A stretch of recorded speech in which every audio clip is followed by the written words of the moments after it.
Hello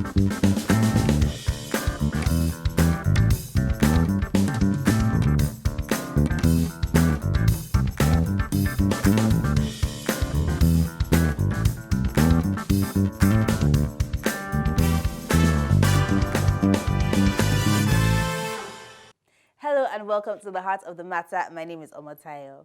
Now, we've been talking to Mrs. Asatta Allwell-Brown about her amazing, fascinating story of surviving war-torn Liberia and finding her way miraculously to Nigeria, where she has ended up, as CEO of this amazing catering company called Ganador Catering. Now, we've gone halfway through this story already. But it is such an intense and such an important story with an important message that we couldn't just stop it at 25 minutes. And so we're going to continue that conversation now with the rest of the story of how she has progressed through the journey. You definitely don't want to miss it. And remember, we still have a giveaway coming up after the episode, so stick around. We'll give you all the details on the other side. Stay tuned. Welcome back to the Heart of the Matter. We are here with the part 2 of this conversation with Asatta Allwell-Brown. Your story, I feel like we could do a whole series, but let's see if we can capture at least another huge part of it in this episode. Okay. Did you eventually reconcile? Did you eventually Reconcile get with my your parents? no, not even just your parents, your siblings as well? No. So I'm a family of 4. Okay. I'm the last born. Right. My other sister, as I said, disappeared Right. till now. We don't even know her whereabouts. My second sister was fortunate. She left to Canada from the program that UN had. Okay. And then my third brother is back home. Okay. He even got affected somehow by the war. Wow. And then me. And then there's you. But I want us to go to how you got married. Okay. And then the amazing story of your business. But let's start with, how did you meet your husband? I met my husband at an event. Okay. An event somewhere in VI. Yeah. But before I met my husband, I've already received a word from the Lord. Okay. That was like 5 years later. I was in a very toxic relationship. At least my dad had, groomed me, and I felt like a big girl. Right. I passed 18. Right. And okay, I think it's time. I'm not entering into the university. I think I can have a relationship, but that's bad the way. So I got this word that my husband is going to be the best gift that I'll ever receive in my life. Wow. I wrote down that word, that prophecy, and I waited patiently. I waited 1 year, 2 years, 3 years, nothing. And then when I eventually met him, I didn't even connect our meeting with the prophecy I got, because we just met just like that. So I went to sing at this event. Okay. And he was also there. He's a musician and a producer as well. And you were like, After singing, and he met me, I was like, nice voice. Do you have like a manager or something? I'm like, no, music is just bad the way, so I'm not going into that for now. And then we became friends from there. And before you know it, he started getting really serious. Right. Then I had to open up and tell him who I was. How did he respond? He was shocked, but excited. Right. Because, I could just see a smile all over his face. People who met me after I was adopted, they didn't know anything about me and just knew that, oh, that's this good looking girl. I even looked like an Ajebo. Even though they knew what I've gone through, Wow. So I needed to open up to him because he was becoming really serious. I needed to open up to him and tell him my real self, who I was and who I have become and who I'm striving to become. He was like, I love you. Wow. And I really want to take this relationship to another level. Wow. I think when I'm in school, then I was in my 300 level. I told him, you have to wait. If you don't mind waiting, that's fine. It's like, he's ready to wait. And then while waiting, he got involved in everything I was doing in school. He was my teacher. He helped me with my projects. He helped me with assignments. He taught me through my exams. my GP, went higher from what from it when you was, met him. up to where I met him. And before you know it, after my graduation, he proposed. Oh. And so at your wedding, your dad was there. Yes, so my dad, my adopted father, Yes. was able to connect me back again with my parents. Wow. So I started visiting. I started going on holiday. I'll go to Ghana. I'll see them. They'll come over. They'll see me and all that. Wow. Then my dad came for my wedding. And we were all dancing, celebrating, and he just disappeared. People were asking, where's my dad? Where's my dad? Where's my dad? Only for them to go and find him in the toilet. Crying, sobbing like a baby. Wow. And when I asked him, he was like, he just can't believe that his daughter, would turn out this way. Wow. I've now become the breadwinner of the family. I am the first graduate in the family. Wow. I am married. He just can't believe it because he didn't expect this at all. Yes. Looking back at my cousins, other relatives, and even friends that we all escaped together, he knows how their lives have turned out. Wow. So he's just pleased. He's just excited, and he's so grateful to God, and he didn't know how to express it, but just to go and cry it out in the toilet, and then the entire wedding became so emotional again. We went back crying, went back to tears, and we're all just mushy, and then. Wow. So you got married to this wonderful man who is, what was the prophecy again? The best gift ever. The best gift ever, exactly. And then now you are working, right? And then you're about to start this job. Yeah. So I met this awesome husband, and we we started living together happily. And my work then was somewhere in Lekki, and I was on the mainland. Yeah. Managed to, shuffle through Lekki to the mainland every day, Monday to Friday. Right. Then I got pregnant. Managed. At 9 months, I gave birth. I went on maternity leave. Right. Then I resumed. When I resumed, work became very, very tedious. What was the challenge at your job that made you At the job, okay, so I started off as a customer service officer. Okay. Then I was moved to operations. Okay. Then when I got pregnant, I went after maternity leave. I came back. My boss moved me to business development. Right, so you were promoted. / corporate sales. Right. Promoted, but without promoted by nomenclature. Right. Okay. Not in not financially. Right. Okay. So I now started to go out to meet corporate clients. Right. And then the challenge started coming from men trying to ask me out, right. and then just tell me that is it not this business here? This thing you are selling is very hard to sell. I was doing insurance then. Right. It's not a problem. I mean, I have a fleet of cars. I could it's just to start. Let's meet up. Let's hook up. And I went back to God that this is not the plan. Right. I'm not ready for this. What's all this? And I mean, you are just married. You Yes, have a child. I have a child, and then I'll start doing what? Right. Sleeping with men because I want to meet my target. Or there was not I didn't have a present target to meet, Right. but moving from operations to businessman, at least within the space of 3 months, I should come back with results. Right. Nothing was forthcoming.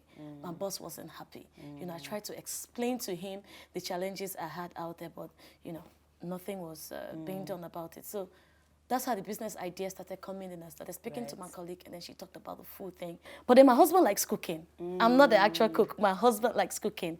So Sundays, you will have these lovely Sunday meals, and we will eat and be merry and all that. So most times I take food down to the office. Right. So when I started discussing with this very close colleague of mine, and she was like, but you could go into food business. I'm like, please, food business. I mean, everybody's doing it everywhere. I don't even have the energy for food business. She's like, no, see, all these sweet, sweet meals you bring to the office, I've tasted it and I know you can do better at it. So why not try it? Like, so where do I start from? I have no idea. Then in my office was like a business hub. Right. So we had other offices we were sharing office space with. So this company just started up, and they needed caterer for their staff. So my friend told me about it, and she was like, let's go and meet the MD and tell him that we can provide. I'm like, telling me, you just believe in me so much. I don't know how, but let's try. And then she pushed and she saw to it that we're able to speak with the MD, and he told me, bring testing. Meanwhile, I've never cooked before. Right. I had no idea. Right. Maybe just family gathering, we'll just cook, and everybody, jollof rice is sweet and all that. So I went home, told my husband. I was like, okay, let's see how we could put our proposal together, and then what food can we make for testing? I told him, let's do fried rice, let's do spaghetti and all that. So we did it, and then we took it to the office. I brought it with me in the morning because, you know, I had to leave by 5 a.m. Coming to work, I came with, and I just praying, God, I hope this food does not go sour before this man comes to taste and all that. So he tasted it and he was like, fantastic. Wow. Well, I like it. So what's the name of your, I'm like, I'll get back to you, sir. So I went and prayed about it, and the word kept on ringing to me, winner, winner, winner. So I told him, I said, oh, winner is what I'm hearing. Right. But I don't think I want to be carrying any company name around. Winner Enterprise or something like that. So let's go and do our research and look for beautiful names that means winner. So we went to research. I checked Japanese, Chinese, French, Italian, even my native dialects. And then I picked Ganado. Ganado is an Italian word, meaning winner. So we started Ganado. And then we did our proposal, tried to do a company logo and all that. And then the MD of that business told me that he would like to start up the following month. We didn't have any money, had to go into our savings to start getting small pots. You know, just something to start up for like 20 to 25 people. Right. And then we kicked up with that. That was how Ganado started. We're going to go on a quick break. Don't go anywhere, we'll be right back.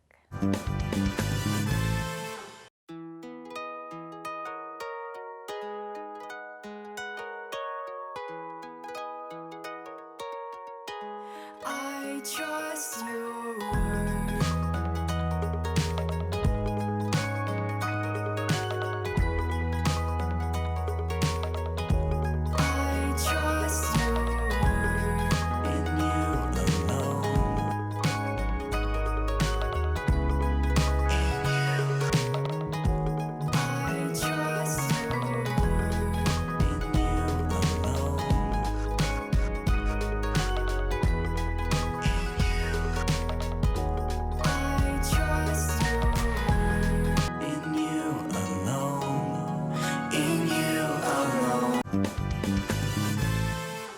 Welcome back to the heart of the matter.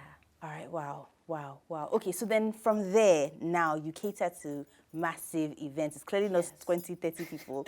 How did you get there? When the company started to grow, that's the company we were catering for, started to grow, they moved out of our office, got their own office. This time they now got an office manager who started managing the affairs of their company. Right, including food. Including food. So my communication with the MD, you know, was no more. Right. I had to start communicating with this office manager. Right. And then 1 month later, when they established their own office space, I got a mail from her that we will have to cut off the contract. I'm like, God, where do I start from? Wow. This is like, in fact, at least the profit I was getting from there was even more than my monthly salary. Right. You know. So I was like, where do I start from? And she told me, well, she can't help me. I'm like, can I have a meeting with you and the MD who I know? Right. I spent the whole night praying. God, touch the heart of these people. You're the only one I have. And you told me to go into this. Yes. I received the word from you clearly, and you told me to move before I did. Yeah.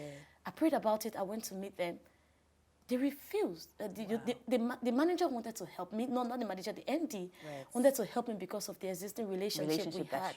But this time, because of the dynamics in the office, because they were expanding. You know, he didn't want to get involved, so he just left me. Left me there to deal with myself. So when she asked me to leave, you know, I left, but then I had this peace in my heart. I wasn't in trouble anymore. I met with my friend, and she was like, go and send out your proposal to companies. There are lots of tech companies out there who, you know, who are willing to, you know, so go out and then I started sending out proposal. In less than 2 weeks, I got a reply from one of the biggest companies I've worked with. Wow. And then they called me to come over for a meeting and then to do testing for them as well. I went for the meeting, we scheduled a time for the testing, only for me to realize that they were not 25. They were 400. Wow.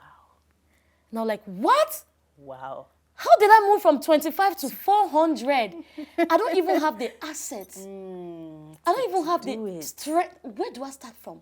And my husband was like, let's get started. This is God. We can see God in this. Wow. You know? Not even that. They wanted breakfast and lunch. Wow. I've never done breakfast before. Right. I've done lunch, but just for 25 people. Right. Where do I start from? I didn't even have money. The money I'd gotten from the other company after they, ended up with me, couldn't even buy 2 deep freezers. Wow. And I'm catering for, say, 700 people. Right. 300 in the morning. Yes, and then 400 in the afternoon for lunch. God, we need funds. Help us. In less than 3 days, because I was supposed to start the following week, I needed to even borrow money from people to reflect in my account so that at least the company can see that I have cash to run for the first 1 week, And then in less than 3 days, my helpers came. Wow. I was able to raise 2 million naira plus in less than 3 days. Wow. I got all the assets I needed, industrial cookers, pots, staff, deep freezers, everything, grill machine, everything I needed, I was able to get. 3 days. And I started. Wow. And since I started that work, it has been one contract to another. It's been like a cycle. Wow. I've never gone 2 weeks without any job. Wow. So now that you had started serving essentially 700 meals a day, the other company now needed you. Needed me. And then they reached out. What was that conversation like? It was funny. After I finished speaking with her, I actually looked into the mirror and was like, I need to heal myself. Yes, God, you've done it for me now. I can speak out. So I didn't go with the price we used to go with before. My conditions, they had to cooperate with it. They had to pay for delivery. Before, I was the one taking the delivery fee for my little profit. Right. So now they were paying for service charge. Right. They were paying for delivery. And the price had moved by 400 naira. So I was doing 800. Now we'll move it to 1-2. Right. And then they wanted my complete package, which included, the lunch with dessert. So I needed to come with fruits, and then sometimes cupcakes and all that, sometimes ice cream. They had to pay for that as well. And then the first time I just served them, they were like, this is what we want. So they loved this is the best we've gotten so far, and this is what we want. And they kept to it, and then we signed a fresh agreement. So that's +1 added to the current company that I have. And since then, it's just been awesome. Growing. It's just been awesome. I love it. We have outdoor catering as well. Yeah. But majorly, we do Monday to Friday, and we concentrate on corporate companies. So tell me, what's the structure like? You work with your husband. Yeah. Now, I remember you saying that your husband was the one who cooks. Yeah. How does that work? Like, typically, people expect that it's the woman who cooks. Well, I had to learn. Right. And I had to come in with some of my, where I'm from, we don't do stew. Right. We don't even know what stew is. When I came to Nigeria, it was even really tough. I took about 6 months to be able to eat rice and stew. Oh, wow. So what would you have eaten? We do gravy. So we have lots of vegetables, and we just do fries, stir fry, gravy, cabbage gravy, callous grains, lots of grains. That's what we do, and that's what we eat. So I started incorporating some of my kind of food into the business, and people liked it. Nice. I started learning how to make the Nigerian dishes. He started teaching me, and then that's how we started doing it together. But he does most of the cooking. I do more of the administrative work, relating with clients, going for meetings, doing our budget for the week and all that. Yeah, wow. And then you're also a singer. Oh, that part, yes. Yes, you're also a singer, so you're multi-talented. I'm a singer, my husband is a producer. Right, look at that. And he sings as well. So we met at a singing event. Right. So the thing about it that's so interesting to me is this partnership in marriage. Yes. Because in the catering business, he cooks, you do the admin. Yeah. With singing, you sing, he's a producer. So it's like you guys are all in one. All in one, like no. It's a complete package. It's really nice. People say it's difficult to work with your husband, or it's difficult to be in the same kind of business with your husband. But I'm here to say I've experienced it and I'm still experiencing it. Yeah, we disagree to agree. Yeah. And most times it's for the good of the business. Yeah. Even when it comes to my singing career, he'll tell me, what you do on stage, you can do in the studio. Do it like this and do it like that. Right. You know? And sometimes it's a bit conflicting, but in the end, it turns out to be so well. And people always admire us when we work together. Yeah. You know, because of our relationship, the relationship we have, we've even noticed that most of our staff tend to stick with us more. Right. Because they see this young couple and they're like, man, look at this man, look at this woman. I really like to be like you one day. You're so hardworking. I'm really, really inspired. So we're not paying them so much, but we notice that they always want to be around. We have a boys' quarter where we keep them because you know their pay is not so much. They can use everything on transportation. So we take care of their feeding, we take care of their well-being basically, and then we host them in the BQ from Monday to Friday. Most times they don't even want to go home. They just want to be around. You know, so it's been amazing working with my husband. I don't think I would have worked with any other person way as well as I'm working with him right now. Right. Wow, I love it. So now we want to kind of go back to talking about on your journey and, you know, even being on the streets. There's so much emotional trauma that comes with living in a war-torn country and being displaced and all of that. And the emotional impact of that, and then how do you move on from that? And then also being ill-treated in these homes where you were made, you know, it's such a, we see that so much in society, how people don't really see the maids, people don't really see the potential. They can't see it. How have you been able to deal with the emotional trauma of your experiences? I had no choice but to move on with the help of God. I posted something on my Instagram page a few days ago, and I said, you know, I went through a pruning process, right? So even though I had no idea what God's plans were for my life, but I had this conviction that I was planted in a very good soil. Right. Yeah, and then God had to take me through the process, who I consider the farmer, to prune me. Right. So making me pass through the trainings I went through from these madams. It was tough, but I had to endure because I thought to myself, if I quit, where do I start from? Right. I've always had this at the back of my mind. I don't want to be like the other people I left behind. So if I quit today, where do I start from? Right. So I used that to encourage myself all the time, and I just had to keep pressing on. Those who abused me, you know, emotionally, I just had to forgive them because I also realized that if I don't forgive these people, there's no way I'll be able to move on. Right. And I also believe that it was because I had forgiven even the previous one I worked with before I met the last person. That was why God was able to brought open that door. My helper. Right. If I didn't have that forgiving spirit, if my heart was not pure towards them, no matter what I went through, I don't think, you know, I would have gotten that breakthrough. Like that. So what you're doing is you're tying the heart of forgiveness with the ability to receive the blessings of God. Thank you. Right. And you briefly just said with the help of God, but I know that there are a lot of people who are watching who don't understand what that means. They may not have a relationship with God, or they may have a relationship with God and start to believe that God is even a little wicked because for him to have allowed that kind of thing. How did you resolve those kinds of questions?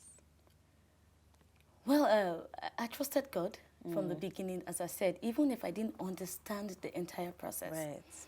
I knew that there was an architect, you know, who had the plans of my life all structured. How did you get to that faith? Well, okay, I was just a regular go-to-church Sunday Christian. My faith wasn't even so strong. That's why I keep saying, even if I don't understand, I don't understand at that point. Right. So I just can't place it. Right. But I knew that there was a God above, right. you know, who spared my life from the beginning of the war. Right. Even when I was there roaming about on the street, I mean, a stray bullet would have just carried me, or something would have just happened to me. But all through, I came out successfully, Right. found myself in different countries, still surviving, came to Nigeria, still surviving. Right. Who else could it have been? Right. I knew God, but I didn't know him so well. Right. But I was enjoying the grace. Right. So even if you don't know God so well, there is this grace that is sufficient Right. for us. Right. I love it. So, because a lot of people, when they go through difficult situations, they focus more on why did God allow something bad to happen, as opposed to, even though the bad things are happening, God preserved me. And that's the difference in the perspective. Either looking at everything that's going bad or looking at everything that's going good. And you somehow were able to focus on the good despite how bad it was. Yes. I love it. Thank you so much. It's so interesting because, people go through different kinds of journeys, and even people who haven't gone through as much as you've gone through, we still find ourselves in places where we keep asking God questions. A lot of us have why questions. Why did this happen? Why did that happen? And sometimes we keep saying, God, I'm waiting for the answer. But you weren't looking for the answer. No, I never waited. You said, whether or not I understand why, I trust God. I just move on. I just move on. I trust God. I love it. I love it. Thank you so much. Thank you so much for sharing. And with this, your I've been story. able to, one important thing, I've been able to, minister to my parents. To your parents. Yes. I've been able to minister healing to my parents. Right. My mom is a Muslim. But by the grace of God, now she joins me to pray. Sometimes I call her on the phone and I pray with her. Right. She's beginning to understand my faith, because when she looks at her children, she sees that every other person calls her and they're crying, they complain. Everything I went through, I never called her for once to cry or complain. But he knew that I was always in church, I was always praying, I was always hopeful. This, my God, has done so much for me that she hopes to come to church someday. And find out about this God. And find out about this God. Yes. So that alone is a miracle for me. It definitely if my mom can be saved, that sums up the entire blessing. Wow. Thank you so much again for sharing. Welcome. We have done overtime to overtime to the point where we had to divide it into 2 episodes. But thank you so much. Wow. All right. Don't go anywhere. We'll be right back. Welcome back to the heart of the matter.